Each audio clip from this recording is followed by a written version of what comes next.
जय श्री कृष्ण, जय श्री राम, जय गौ माता, जय राधे श्याम। इस समय आप देख रहे हैं तुलसी तपोवन यूट्यूब चैनल। सबसे पहले तो मैं आपको बता दूं कि भगवान महादेव को प्रसन्न करने के लिए प्रदोष काल में होने वाली पूजा भगवान शंकर को सर्वाधिक प्रिय है। मैं आपको यह भी बता दूं कि प्रदोष के समय में जितने भी देवता हैं वो भगवान की शिव पिंडी शिवलिंग में जाकर के विराजित हो जाते हैं और उस समय एक लोटा जल भी आप भगवान महादेव के ऊपर चढ़ा देते हो, उससे संपूर्ण देवताओं को संतुष्टि मिलती है। अब के बार प्रदोष पूजा का जो समय वो 6:45 बजे से लेकर के जो अद्भुत इसका जो समय है वो 8:15 बजे तक बड़ा अद्भुत इसका जो समय है। और इस टाइम में समय में इस प्रदोष काल में भगवान महादेव की आप पूजा कीजिए। मैंने पूर्व में भी बताया, प्रदोष के दिन काले तिल भगवान शिव के ऊपर चढ़ाना ना भूलें। एक लोटे में जल और उसमें बेलपत्र डालकर भगवान शिव के ऊपर चढ़ाएं। और जिस दिन प्रदोष जिस बार में पड़ता है उस प्रदोष को उस नाम से जानते हैं। जैसे रविवार को प्रदोष पड़ता है तो उसको सूर्य प्रदोष के नाम से या भानु प्रदोष के नाम से जाना जाता है। और मंगलवार को प्रदोष पड़ता है तो उसको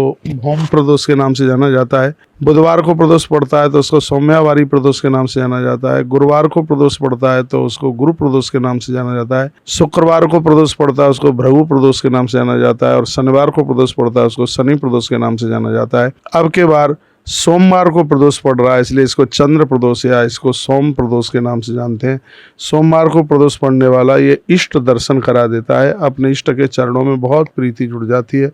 सोम प्रदोष तो जो भी आप भाई बहन जो भी इस प्रदोष को कर रहे हैं, ब्रह्म मुहूर्त में जल्दी से जाके स्नान आदि से निवृत्त होकर के और जल चावल बेलपत्र से भगवान की पूजा कीजिएगा। संकल्प कीजिएगा पूजा का और भगवान के ऊपर बेलपत्र, चावल, दिया, धूप, गंगा जल, जल फूल, ये सब चीजों को पूजा में आप रख लीजिए। भगवान के ऊपर कलावा जरूर बांधें और आप प्रभु के ऊपर चंदन और बन जाए तो आप भस्म भी जरूर चढ़ाइए। भस्म के द्वारा भगवान शिव की पूजा में पूर्णता चल करके आती है। तो मैंने पूर्व में भी इस कथा को सुनाया गया है कि प्रदोष की इतनी बड़ी महिमा है। कोई व्यक्ति अपनी ससुराल गया था पत्नी को लेने के लिए, तो उस दिन बुध पड़ गया था। बुधवार को बेटी को विदा नहीं किया जाता, लेकिन वो दामाद जामाता माना नहीं और जबरदस्ती से अपनी पत्नी को लेकर के आ गया। एक वृक्ष के नीचे रास्ते में बैठा हुआ था और उसी समय एक सांप ने आकर के उसको डस लिया और उस समय उसकी पत्नी बहुत जोर जोर से चीख रही थी। उसी समय वहां से एक महात्मा आकर के निकले। उन्होंने पूछा, बेटा क्या हुआ है? तो उस बेटी ने कहा, गुरुजी सर्प ने मेरे पति को डस लिया है, मेरे पति की मृत्यु हो गई है,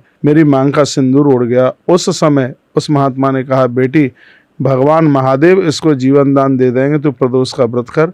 और उसी दिन वहीं पर प्रदोष का व्रत, उस दिन प्रदोष पड़ गया था, प्रदोष का व्रत किया गया और उस प्रदोष के प्रभाव से उसका मृत जो पति है वह जिंदा हो गया, उसको जीवन दान मिल गया। ये भगवान महादेव की कृपा से हुआ।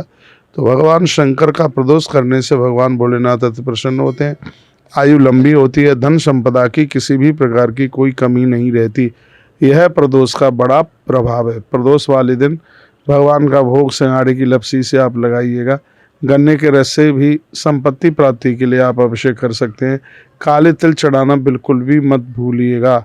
भगवान शंकर अनादि हैं, अनंत हैं, अजन्मा है। जब कोई नहीं था तब भगवान शिव थे, कोई नहीं रहेगा तब वही रहेंगे। नमस्ते रुद्रमन्यवतो भगवे नमः, वाह्व्या मुतते नमः। ऐसे भगवान महादेव अनंत अनादि काल से जिनकी सत्ता चलती हुई आ रही है, ऐसे भगवान भोलेनाथ के चरणों में हम और आप सब वंदन करते हैं, प्रणाम करते हैं। इन्हीं शब्दों के साथ वीडियो को आगे भेजें। जय श्री कृष्ण, जय श्री राम, जय गौ माता, जय राधे श्याम।